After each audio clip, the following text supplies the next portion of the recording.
استاد لایق شیرعلی و جوانی.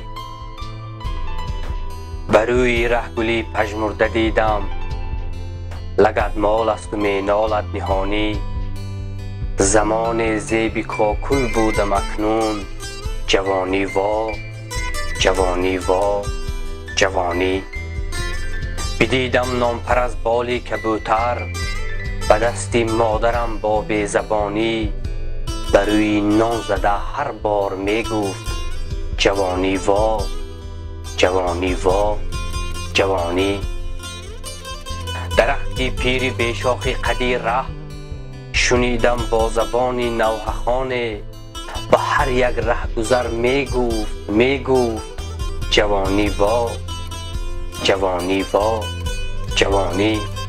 جوانی گرچه در هر کار خیری به مثل پند سعدی جاویدانی، ولی آن کیست که هرگه نگوید جوانی وا جوانی وا جوانی.